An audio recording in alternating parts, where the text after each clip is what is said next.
नमस्कार साथियों, Mahesh Taneja Indian and world history YouTube channel पर एक बार फिर आपका स्वागत है। सबसे पहले आज आप सबको मित्रता दिवस की शुभकामनाएं। आज हम बात करने वाले हैं हमारे लास्ट क्लास को आगे बढ़ाते हुए जैन धर्म के बारे में ही।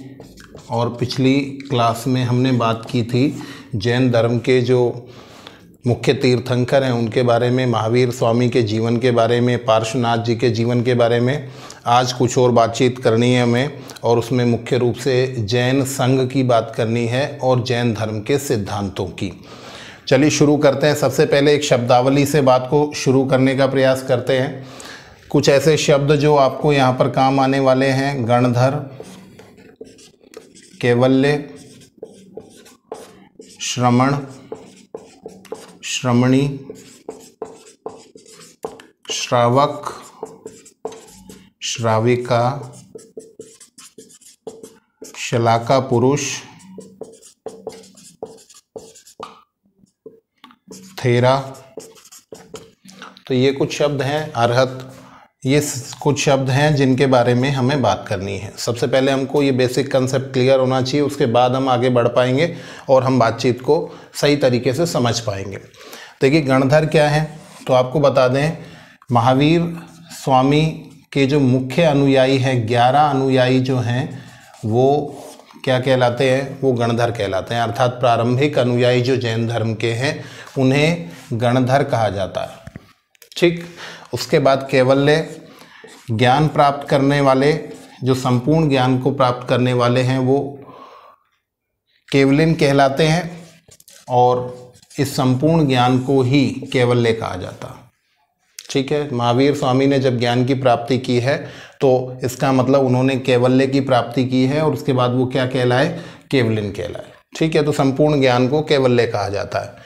श्रमण, जैन धर्म में जो सन्यासी पुरुष हैं उन्हें श्रमण कहा जाता है। और यदि आपको ध्यान होगा तो पिछली क्लास में हमने बताया था कि महावीर स्वामी का एक नाम श्रमण भी प्राप्त होता है, तो उन्होंने भी सन्यास धारण किया था। तो सन्यासी पुरुष क्या कहलाते हैं?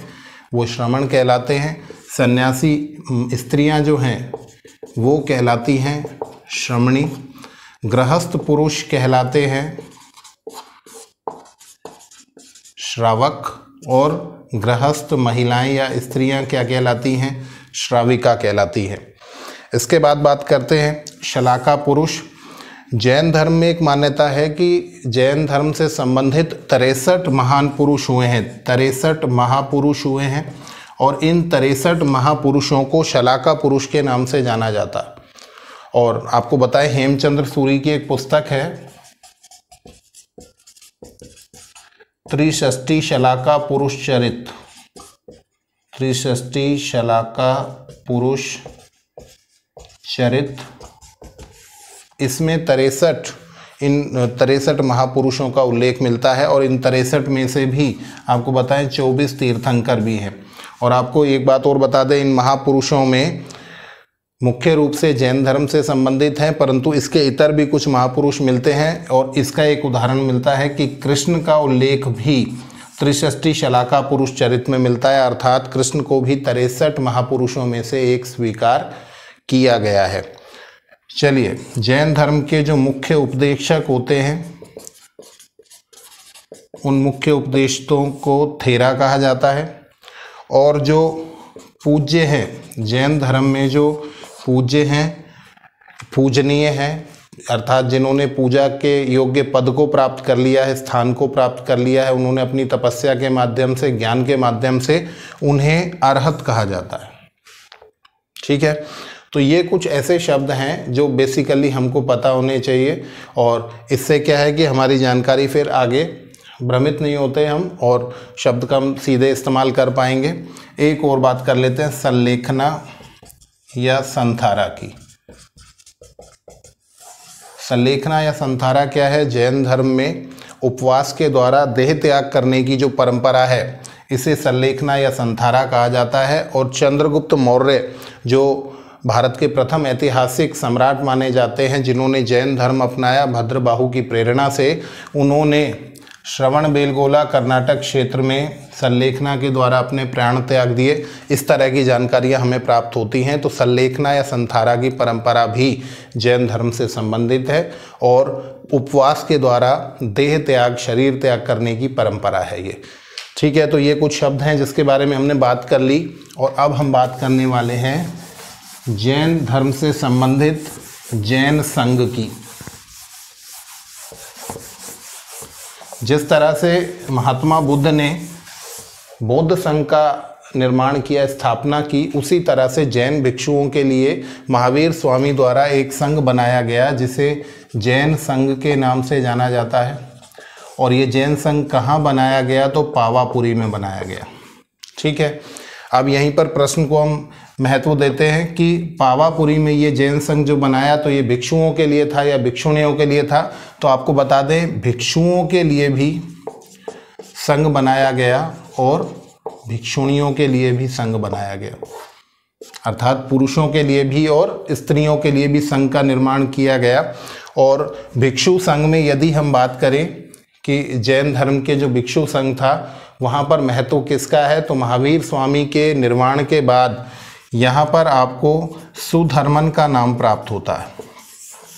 सुधर्मन का नाम प्राप्त होता है। और आपको यहाँ पर डिस्कशन में ये बता दें कि महावीर स्वामी के 11 गणधर अर्थात 11 अनुयायी थे। इन 11 गणधरों में से ये स्वीकार किया जाता है कि महावीर स्वामी के जीवन काल में ही 9 या 10 गणधर या अनुयायी जो थे वो मृत्यु को प्राप्त हो गए, अर्थात उनका जीवन समाप्त हो गया। तो उसके बाद कौन जीवित रहे? प्रश्न ये उठता है कि कौन जीवित रहे। तो आपको बता दें, एक तो सुधर्मन का नाम आता, ठीक है, और एक और नाम हमें प्राप्त होता है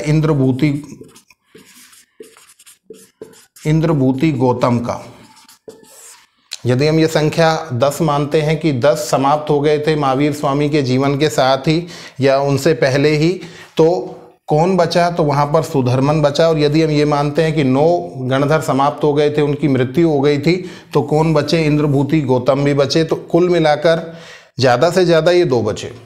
ठीक है, और इनमें से जो सुधर्मन है वो भिक्षु संघ के या जैन संघ के मुख्य के रूप में या मुखिया के रूप में आपको दिखाई देते हैं। तो महावीर स्वामी के बाद मुखिया कौन बने? तो सुधर्मन बने, ये आपको ध्यान रखना है।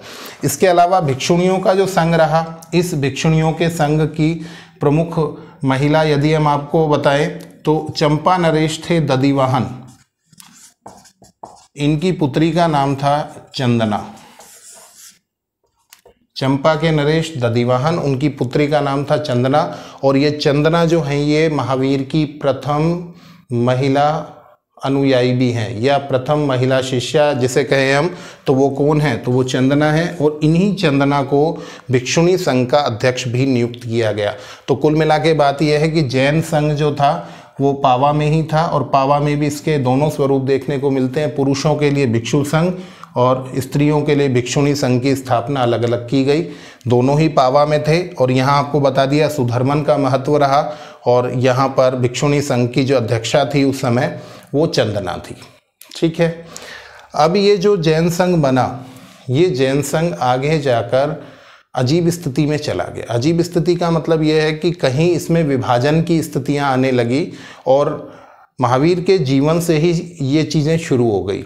आपको बताएं, महावीर स्वामी के जीवन काल में ही जैन संघ में विभेद उत्पन्न हो गए और इन विभेदों को प्रथम और द्वितीय विभेद के नाम से जाना जाता है। और प्रथम विभेद जो किया वो जामाली ने ही किया। हम आपको बता चुके हैं जो जामाली थे वो महावीर स्वामी के दामाद थे, उनकी जो पुत्री थी प्रियदर्शना उनके पति थे और ये इनके प्रथम शिष्य भी स्वीकार किए जाते हैं। इन जामाली ने महावीर से इनका कोई मतभेद हो गया और मतभेद जो था वो एक विषय पर था, क्रियमाणकृत और बहुरतवाद, इस तरह की एक संकल्पना मिलती है। थोड़ा सा इसके बारे में हम लोग जान लें, ज़्यादा गहराई में जाने की ज़रूरत नहीं है। महावीर स्वामी का जो उपदेश परंपरा थी उसमें वो ये कहते थे कि कोई भी कार्य की जो शुरुआत है वहीं पर उसका अंत हो जाता है, अर्थात शुरुआत से ही अंत डिसाइड हो जाती है। तो जहाँ वो आरंभ होता है वहीं वो समाप्ति पर चला जाता है। ये सिद्धांत महावीर स्वामी का क्या कहलाता है? क्रियमाणकृत कहलाता है। जबकि जामाली इससे सहमत नहीं थे। उनका विचार ये था कि जब तक कार्य प्रारंभ होकर समाप्त नहीं हो जाता उसे आप समाप्त स्वीकार नहीं कर सकते, और इस बात को उन्होंने, इस परंपरा को उन्होंने बहुरतवाद नाम दिया। ठीक है, तो इस विषय पर इन दोनों में विवाद हो गया, और विवाद की वजह से जामाली जो है वो अपनी पत्नी सहित अर्थात महावीर की पुत्री सहित इस जैन संघ को छोड़कर चले गए 1000 अनुयायियों के साथ। और ये जो स्थिति है ये पहला विभेद माना जाता है, पहला विभाजन माना जाता है। यहाँ से जैन संघ टूट गया। ठीक है, इसी के बाद महावीर स्वामी के समय में ही तिस्सगुप्त नाम के एक और व्यक्ति के द्वारा जैन संघ का विभेद किए जाने की जानकारी हमें प्राप्त होती है। और इसके अलावा बात करें कि आगे जाकर इस जैन संघ की स्थिति क्या रही, तो मैं आपको नंद वंश के शासनकाल में लिए चलता हूं। और नंद वंश के शासनकाल में हम यहाँ पर पाते हैं कि संभूति विजय और भद्रबाहु, ये दो ही ऐसे व्यक्तित्व बचे थे जो प्राचीनतम जैन साहित्य को समझते थे। देखिए, प्राचीनतम जैन साहित्य जिसे 14 पूर्व या 14 पूर्व कहा जाता है, प्राचीनतम जैन साहित्य ये है। 14 पूर्व या 14 पूर्व या ये मानिए 14 मुख्य सिद्धांत। इन मुख्य सिद्धांतों को जानने वाले नंद वंश के समय दो ही व्यक्ति थे। कौन कौन? संभूति विजय और भद्रबाहु। और जब ये दोनों थे तो इन दोनों के मध्य मतभेद रहा, और मतभेद की स्थिति में ये दोनों अध्यक्ष पद पर आसीन थे। अर्थात इस समय जैन संघ के 2 अध्यक्षों की जानकारी हमें प्राप्त होती है, संभूति विजय और भद्रबाहु की। अब संभूति विजय जो है उनका अंत हो गया, उनके जीवन का अंत हो गया 322 ईसा पूर्व में। और जो 322 ईसा पूर्व हम चंद्रगुप्त मौर्य का शासनकाल आरंभ मानते हैं, जहाँ पर उनके राज्याभिषेक की अवधि स्टार्ट होती है, वहाँ से इसी 322 में संभूति विजय जो है वो समाप्त हो गए। अब बचे कौन? भद्रबाहु। इन्हीं भद्रबाहु के प्रेरणा से चंद्रगुप्त मौर्य ने जैन धर्म अपनाया था। इन्हीं भद्रबाहु को 14 पूर्वों की नॉलेज थी, जानकारी थी। इन्होंने एक ग्रंथ लिखा जिसका नाम है कल्पसूत्र, ये बहुत फेमस है।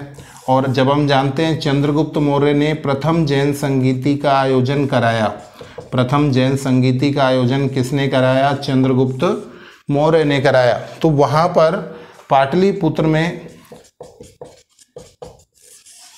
इस संगीति के आयोजन के समय एक विशिष्ट घटना ये हुई कि इसकी अध्यक्षता स्थूलभद्र ने की। बात को थोड़ा सा और कंप्लीट करते हैं। स्थूलभद्र ने प्रथम जैन संगीति की अध्यक्षता की, और इस समय भद्रबाहु जो थे वो दक्षिण भारत चले गए थे। और दक्षिण भारत के जो लोग थे या दक्षिण भारत के जो जैन अनुयायी थे उन्होंने तो दिगंबर की परंपरा को कंटिन्यू किया, और जो उत्तर भारत के थे स्थूलभद्र के नेतृत्व वाले, उन्होंने श्वेतांबर की परंपरा को अपनाया। और स्थूलभद्र ने इस समय साहित्य का संकलन करते हुए जैन साहित्य में 10 अंगों का संकलन कराया, परंतु अधूरा ज्ञान रहा। अधूरा ज्ञान क्यों रहा? क्योंकि पूर्ण ज्ञान किसे था? भद्रबाहु को था। ठीक है, तो जैन संघ की इस परंपरा को हम अच्छे से समझ लें कि यहाँ पर जैन संघ का पहला विभेद जो है जामाली ने कराया, जामाली के समय हुआ। उस समय उसके बाद तिस्सगुप्त, ये दोनों ही महावीर के जीवन काल में ही हो गए थे। उसके बाद नंद वंश के समय यहाँ पर हम 2 अध्यक्ष एक साथ देखते हैं, और दोनों अध्यक्षों में से एक के जाने पर दूसरे की स्थिति बहुत मजबूत है। भद्रबाहु ने ही प्रथम ऐतिहासिक सम्राट, भारत के प्रथम ऐतिहासिक सम्राट चंद्रगुप्त मौर्य को दीक्षा दी जैन धर्म की। कल्पसूत्र रचना थी इनकी, और इनके अभाव में पहली जैन संगीति में जैन आगम के या जैन साहित्य के केवल 10 अंगों का ही संकलन किया जा सका, अर्थात इनके पास पर्याप्त संपूर्ण जानकारी नहीं थी। तो इस तरह का संदर्भ हमें प्राप्त होता है, और हमें यहाँ जैन धर्म और जैन संघ के बारे में बहुत सारी जानकारी यहाँ पर मिल जाती है। ठीक है, इसके बाद हम बात कर लेते हैं कुछ और विषयों पर। और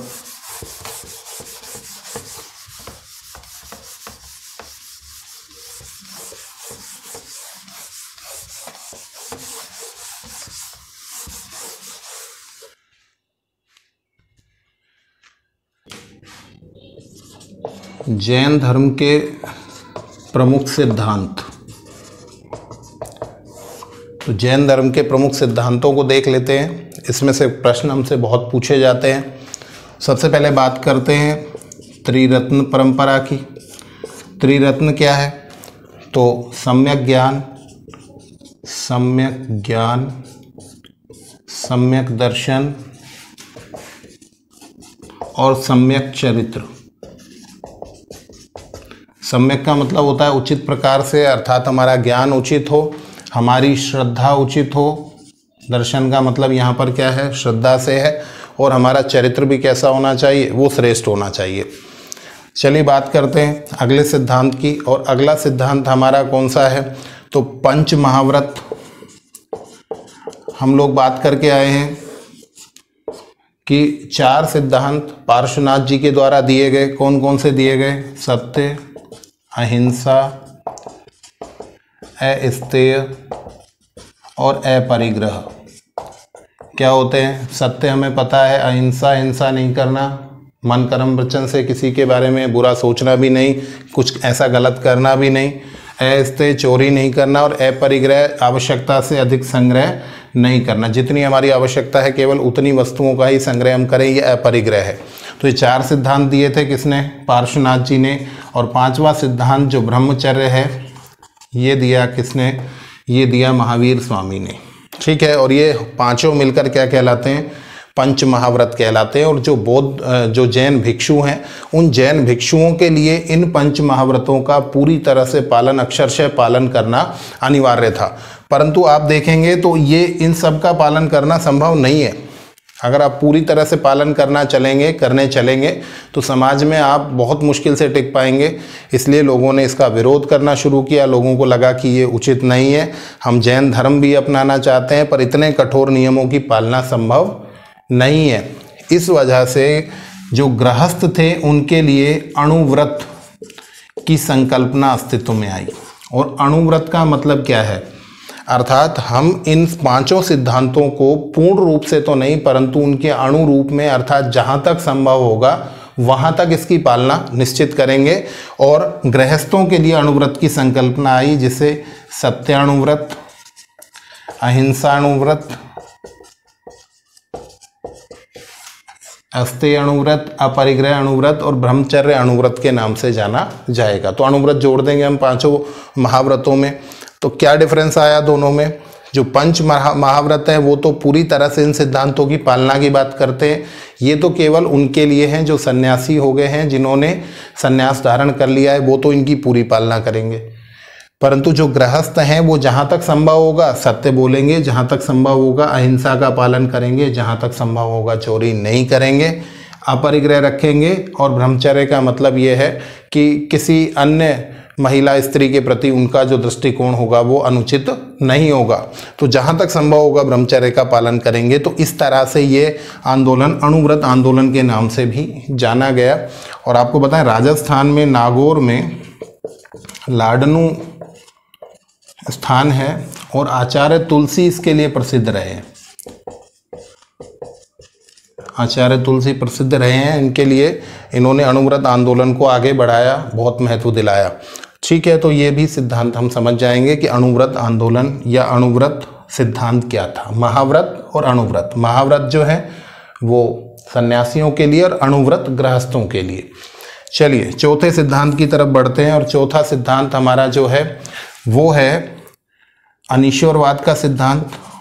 और बहुत सिंपल सा है कि ये भी ईश्वर के अस्तित्व को स्वीकार नहीं करते हैं। जिस तरह से महात्मा बुद्ध नहीं करते हैं तो ये भी ईश्वर के अस्तित्व को स्वीकार नहीं करते हैं। इसके बाद देखें तो ये नास्तिक दर्शन है। और नास्तिक दर्शन कहने का अभिप्राय क्या है कि ये वेदों की प्रामाणिकता में विश्वास नहीं रखते। हम बात कर चुके हैं कि आस्तिक दर्शन वो होते हैं जो वेदों की प्रामाणिकता में विश्वास रखते हैं। परंतु ये जैन धर्म जो है वो इसका दर्शन या जैन दर्शन जो है वो वेदों की प्रामाणिकता को स्वीकार नहीं करता है। इस वजह से कैसा है? ये नास्तिक दर्शन है। अब बात करते हैं पुनर्जन्म के बारे में। और इसके बारे में हम थोड़ी देर में डिटेल भी करने वाले हैं। पहले आप यहाँ पर केवल इतना समझ लें कि ये पुनर्जन्म की बात को स्वीकार करते हैं।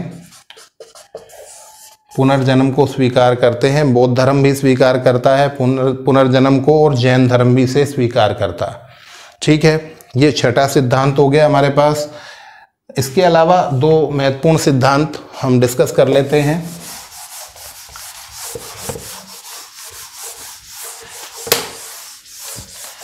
एक महत्वपूर्ण सिद्धांत है हमारे पास अनेकात्मवाद। और अनेकात्मवाद के बारे में हालांकि बात हमने बौद्ध धर्म में भी की थी, परंतु थोड़ा सा यहाँ पर फिर से जिक्र कर लेते हैं। हिंदू धर्म जो है या ब्राह्मण धर्म जो है वो एक आत्मा को स्वीकार करता है जिसे हम परमात्मा कहते हैं, और ये माना जाता है कि सभी मनुष्यों में क्या है, उसका अंश है, परमात्मा का अंश है। सभी मनुष्यों या सभी जीवों में क्या है, परमात्मा का अंश है। और जैसे ही किसी की मृत्यु हो जाती है तो परमात्मा का जो अंश है, टुकड़ा है, वो जाकर किस में मिल जाता है, परमात्मा में मिल जाता है। तो इस तरह से केवल एक आत्मा के अस्तित्व को स्वीकार करता है हिंदू धर्म या ब्राह्मण धर्म। इसके बाद हम बौद्ध धर्म की बात करें तो बौद्ध धर्म अनात्मवादी है, और वो ये मानता है कि आत्मा का अस्तित्व है ही नहीं, और पुनर्जन्म जो होता है वो कर्म की वजह से होता है। पुनर्जन्म का आधार क्या माना है बौद्ध धर्म में, केवल कर्म को माना गया है। परंतु जैन धर्म का जो सिद्धांत है वो अनेकात्मवाद है, अर्थात बहुत सारी आत्माएं हैं, बहुत सारी आत्माओं का, अनेक आत्माओं का अस्तित्व यहाँ पर स्वीकार किया जाता है, और इनका क्रमशः प्रवाह जारी रहता है, अर्थात जन्म अगला जन्म, तो ये प्रवाह चलता है, आत्माओं का क्या चलता रहता है, प्रवाह चलता रहता है। इस तरह की जानकारी हमें कहाँ से प्राप्त होती है, जैन धर्म से प्राप्त होती है। तो इन तीनों को आप कंपेयर कर लेंगे, किसी भी एग्जाम में आपसे प्रश्न पूछा जा सकता है। तो जैन धर्म का ये 7वां सिद्धांत हमारे पास हो गया, जिसे हम अनेकात्मवाद के नाम से जानते हैं। इसके बाद 8वां सिद्धांत जो है वो बहुत इंपॉर्टेंट है, जिसे स्यादवाद या अनेकांतवाद के नाम से जाना जाता है। मैं ये कहूँ कि सबसे इम्पोर्टेंट ये है तो कुछ संदेह वाली बात नहीं रहेगी। स्यादवाद या अनेकांतवाद, स्यादवाद या अनेकांतवाद का मतलब ये है कि किसी भी वस्तु या घटना के हम केवल एक ही स्वरूप को, दो स्वरूप को ही देख सकते हैं। बहुत सारे स्वरूप होते हैं, उस घटना का बहुत सारा स्वरूप होता है, परंतु हम केवल उसके एक पक्ष को या दो पक्ष को या तीन पक्ष को देखने के बाद ही अपने निर्णय को सुना देते हैं, और हम संपूर्ण ज्ञान से वाकिफ नहीं हो पाते, हम संपूर्ण ज्ञान को प्राप्त नहीं कर पाते। और ये संपूर्ण ज्ञान जो प्राप्त कर लेता है वो केवलिन होता है। वो कौन होता है, वो केवलिन होता है, अर्थात उसने संपूर्ण ज्ञान की प्राप्ति कर ली है और वो घटना के संपूर्ण तत्वों को समझ पा रहा है। हम लोग कहाँ उलझ रहे हैं, हम लोग संभावना में अपने आप को लेकर चले जाते हैं, जिसे हम स्यादवाद कहा जाता है, कहते हैं। स्यादवाद क्या है, संभावना, शायद। स्यादवाद मतलब शायदवाद। हम क्या कहते हैं, ये हो सकता है, ये नहीं हो सकता, शायद हो सकता है, शायद नहीं हो सकता, शायद ये अव्यक्त है, शायद व्यक्त तो है परंतु ऐसा नहीं हो सकता, शायद ये व्यक्त नहीं है परंतु ऐसा हो सकता है, और शायद ये अव्यक्त है, ना ये हो सकता है ना ये हो सकता है और नहीं हो सकता। मतलब 7 तरह से हम उस बात को कंप्लीट करते हैं संभावना में, और उसे हम सप्तभंगी नय के नाम से जानते हैं। मतलब 7 रास्ते हैं उस बात को करने के, और हम केवल उसके कुछ 1-2 रास्तों पर ही चले जाते हैं, अर्थात हम किसी भी घटना के संपूर्ण ज्ञान की तरफ कभी नहीं जा सकते, क्योंकि ये अधिकार केवल किसको है, केवल्य प्राप्त केवलिन को ही प्राप्त है। ठीक है, और इसी सिद्धांत को हम अनेकांतवाद के नाम से जानते हैं। अनेक अंत हैं, अर्थात प्रत्येक घटना के, प्रत्येक वस्तु के अनेक अंत हैं। इसके बारे में कुछ बताया जाता है कि एक अंधे आदमी को एक हाथी के पास ले जाया गया, और जब उसने हाथी के पैरों को छुआ तो उसने कहा कि शायद ये एक स्तंभ है, खंबा है, फिर नहीं है, शायद ये खंबा है, शायद ये खंबा नहीं है, शायद ये अव्यक्त है किंतु संभव है कि ये खंबा है। तो इस तरह से 7 अलग अलग तरह से उसको प्रकट किया गया विचारों को, और वो 7 प्रकटीकरण जो है वही स्यादवाद के या सप्तभंगी न्याय के नाम से जाना जाता है। तो ये बहुत पूछा जाता है हमसे एग्जाम में कि स्यादवाद, अनेकांतवाद या सप्तभंगी न्याय का जो सिद्धांत है ये किस धर्म से संबंधित है। तो हमें यहाँ पर आंसर पता लग गया कि किस धर्म से संबंधित है, तो ये जैन धर्म से संबंधित है। बहुत इंपॉर्टेंट है ये। चलिए अब कुछ और गहराइयों में उतर जाते हैं सिद्धांतों की और देख लेते हैं कि यहाँ पुनर्जन्म का स्वरूप किस तरह से व्यक्त किया गया है। क्योंकि हमने केवल इतना सा कह दिया कि पुनर्जन्म को ये मानते हैं, उस पूरी प्रक्रिया को एक बार देखने की हम कोशिश करते हैं। देखिए, सबसे पहले तो ये माना जाता है कि जो सम्यक दर्शन है उस सम्यक दर्शन के अंतर्गत 7 तत्व हैं। 7 तत्व कौन कौन से हैं देख लेते हैं एक बार। जीव है, अजीव है, आश्रव है, बंध है, संवर है,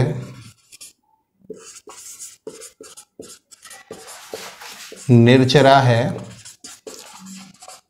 और मोक्ष है। ठीक है, थोड़ा सा एक बार आपको कठिन लग सकता है, परंतु जब हम इसको डिस्कस कर लेंगे तो इसके बाद आपका जैन सिद्धांतों में से कोई प्रश्न गलत होना ही नहीं है। जीव क्या है? ये आत्मा है। ठीक है, और अजीव क्या है? ये भौतिक तत्व है। जीव आत्मा है और अजीव क्या है? भौतिक तत्व है। और इस अजीव को भी हम कुछ भागों में बांटते हैं। एक बार देख लें कौन कौन से भाग हैं इसके। तो इसका एक भाग है पुद्गल, जिसको हम डिस्कस करेंगे।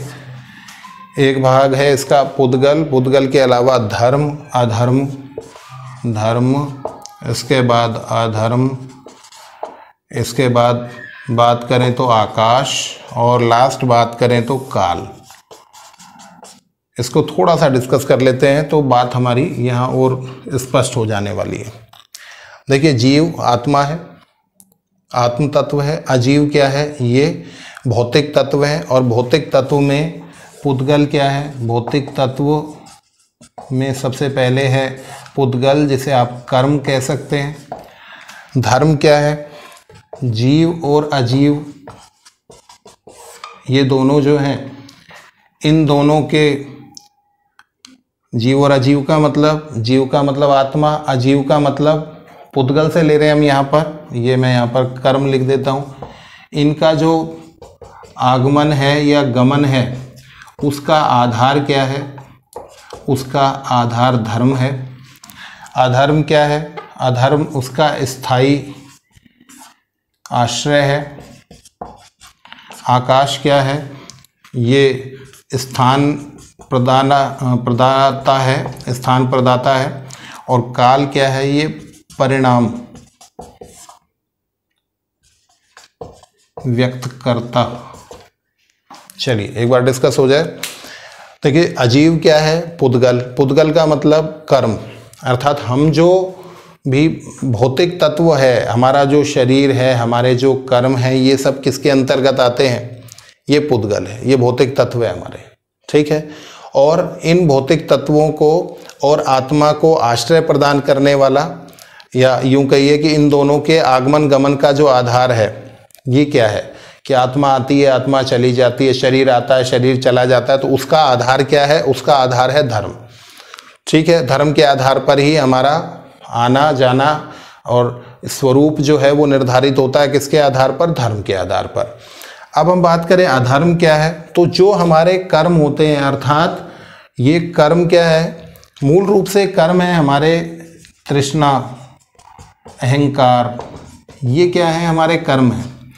और इन कर्मों को स्थायी स्वरूप कौन देता है? आश्रय कौन देता है? तो अधर्म देता है। अर्थात हम क्या करते हैं? अधर्म के मार्ग पर चलते हैं और ये सब हमें ठीक लगते हैं, हमको ऐसा नहीं लगता है कि हम तृष्णा में पड़े हैं तो गलत है, हम अहंकार में पड़े हैं तो गलत है। तो अधर्म क्या करता है, हमारे इन कर्मों को, हमारी तृष्णा और अहंकार को क्या प्रदान करता है, संरक्षण प्रदान करता है। और इस संरक्षण को स्थान कौन देता है, तो आकाश देता है। और ये इसको समय कौन देता है, अर्थात परिणाम, उसके जो परिणाम होते हैं उनके व्यक्तीकरण का काम कौन करता है, तो काल करता है। तो कुल मिलाकर अजीव जो है उसका स्वरूप क्या हुआ, वो भौतिक तत्व है या हमारे कर्म है, तृष्णा अहंकार है। और धर्म जो है वो ये तय करता है कि जीव जाएगा, शरीर जाएगा, दूसरा शरीर आएगा, किस स्वरूप में आएगा। अधर्म हमारे कर्मों को, तृष्णा और अहंकार को बढ़ावा देता है, यूँ मानिए। और आकाश हमें स्थान प्रदान करता है, पूरी दुनिया को स्थान प्रदान करता है जहाँ पर ये सारा चक्र हमारा संपादित हो रहा है। और काल जो है वो समय है जो परिणाम को व्यक्त करता है। अब इसको हम आगे देखें तो आश्रव एक भाग है, एक तत्व है। और आश्रव क्या कहता है कि हमारा जो जीव है अर्थात जो आत्मा है, इस पर अटैक होता रहता है। किसका अटैक होता है यहाँ पर, यहाँ पर कर्मों का अटैक होता है। और कर्म का मतलब मैंने आपको बताया, कर्म क्या है, हमारे तृष्णा है, अहंकार है, क्रोध है। हमारी आत्मा पर इन सब तत्वों का, इन सब यूँ मानिए संवेदनाओं का क्या रहता है, इस पर, जीव पर आक्रमण रहता है। ठीक है, इसी रूप में समझें हम, ये तीर के निशान आपको इस रूप में समझ रहे हैं कि अटैक रहता है। किस पर अटैक रहता है, कर्म का अटैक रहता है, किस पर, जीव पर। जिसे आप भाषा में बात करें, जैन धर्म की भाषा में, तो कर्म का जीव की ओर प्रवाह रहता है। और इस प्रवाह को क्या कहा जाता है, आश्रव कहा जाता है। और इस प्रवाह से हम बंध जाते हैं तो वो बंध कहलाता है। अर्थात क्या होता है, जीव ज्वाइंट हो गया किससे, कर्म से। अर्थात हमारी आत्मा भी कहीं मलिन अवस्था में जाने की ओर हो जाती है। क्यों, क्योंकि हम बंध गए हैं। हम इस सृष्टि में अपने आप को पैसे के लिए बांध लेते हैं, हम हमारी तृष्णा और अहंकार को संतुष्ट करने की कोशिश करते रहते हैं। और यहाँ पर एक बॉन्ड सा बन जाता है, किस किस के बीच में, जीव और कर्म के बीच में जो बॉन्ड बन जाता है वो यहाँ पर बंध कहलाता है। अब आपको क्या करना है, इस बंध से बाहर निकलना है। और बाहर निकलने की जो परंपरा है उसे हम क्या कहते हैं, उसे हम संवर कहते हैं। अर्थात क्या है कि बंध से मुक्ति संभव है, बंध से मुक्ति संभव है। और ये संभव कैसे है, तो आपको बता दें, जीव को पुद्गल से अलग कर दीजिए। पुद्गल का मतलब वही है हमारा कर्म। जीव का कर्म या पुद्गल से क्या हो जाए, विच्छेद हो जाए, तो उस स्थिति को किस नाम से जाना जाता है, उस स्थिति को संवर के नाम से जाना जाता है। संवर गए हम, यूँ मान लीजिए कि अब हम संवर गए, हम बेटर हो गए। कैसे बेटर हो गए, कि हमने इस बंध से मुक्ति प्राप्त कर ली। अर्थात जो आत्मा मलित अवस्था में, मलिन अवस्था की ओर जा रही थी, हमने उससे अपने आप को रोक लिया। और ये क्या कहलाता है, जीव और पुद्गल के बीच में क्या हो गया, विच्छेद हो गया। ठीक है, इस अवस्था को हम संवर कहते हैं। इसके बाद ये तो हुआ इस जन्म का मामला, परंतु हम पर पिछले जन्मों का जो बोझ है, या हम पिछले जन्मों से जो गलतियां करते आ रहे हैं, बार बार हम पुनर्जन्म होता चला आ रहा है, उससे जो हमारे संचित कर्म है, उससे मुक्ति प्राप्त करने की जो अवस्था है, उसे हम निर्जरा कहते हैं। ठीक है, तो हम यहाँ पर लिख सकते हैं, संचित कर्मों से मुक्ति की अवस्था, मतलब पुनर्जन्म या पूर्व जन्मों के जो संचित कर्म हैं वो भी क्या हो जाएंगे, समाप्त हो जाएंगे। कब हो जाएंगे, जो अवस्था क्या कहलाएगी, हमारी निर्जरा कहलाएगी। और निर्जरा के बाद हमें क्या प्राप्त हो जाएगा, मोक्ष की प्राप्ति हो जाएगी। अर्थात कर्म की जीव से पूर्ण मुक्ति की अवस्था, पूर्ण मुक्ति की अवस्था क्या कहलाती है, वो मोक्ष कहलाती है। इसका मतलब क्या है, इसका मतलब ये है कि अब हम पूरी तरह से फ्री हो जाएंगे और जो हमारे पुनर्जन्म की जो समस्या है वो भी क्या हो जाएगी, सॉर्ट आउट हो जाएगी। अब पुनर्जन्म नहीं होगा, क्योंकि आपको क्या मिल गया, यहाँ पर मोक्ष मिल गया। तो ये प्रश्न आपसे पूछे जाते हैं, बिल्कुल स्पष्ट कर लें। जीव आत्मा है, अजीव के 5 भाग, पुद्गल क्या है, हमारे कर्म है, तृष्णा अहंकार है, धर्म बता दिया आपको, आगमन गमन का आधार अधर्म स्थायी आश्रय है, आश्रय स्थान प्रदाता आकाश है, और समय जो है वो काल है। यहाँ पर आश्रव क्या है?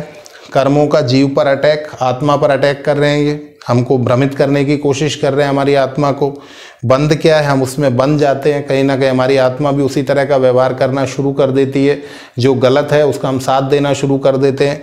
तो ये क्या हो गया? ये बंद हो जाता है। इस बंध से हम मुक्ति प्राप्त कर सकते हैं।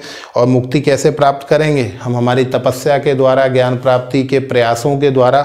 हम पहले अटेम्प्ट में क्या हो जाएगा? जीव और पुद्गल या कर्म जो है वो डिवीज़न में चले जाएंगे, और उसके बाद निर्जरा की अवस्था आ जाएगी, जिसमें पूर्व जन्म के जो संचित कर्म है उनसे भी हम पूरी तरह से मुक्ति प्राप्त कर लेंगे, और अंतिम रूप से हमें मोक्ष मिल जाएगा, जिसमें जीव पूरी तरह से कर्म से अर्थात तृष्णा अहंकार से और पुनर्जन्म से पूरी तरह से मुक्त हो जाएगा। तो वो अवस्था मोक्ष की अवस्था जैन धर्म में स्वीकार की जाती है। ठीक है, तो ये बहुत सारा डिटेल आपके सामने आ गया, और आप इसको एक बार अच्छे से समझ लेंगे तो आपसे किसी भी तरह का प्रश्न जब पूछा जाएगा तो आप उसको हल करने की स्थिति में रहेंगे। ठीक है, चलिए आज के लिए मुझे लगता है पर्याप्त हो गया। जुड़े रहिए Mahesh Taneja Indian and world history YouTube channel से, और जानते रहिए इतिहास को बेहतर तरीके से। धन्यवाद।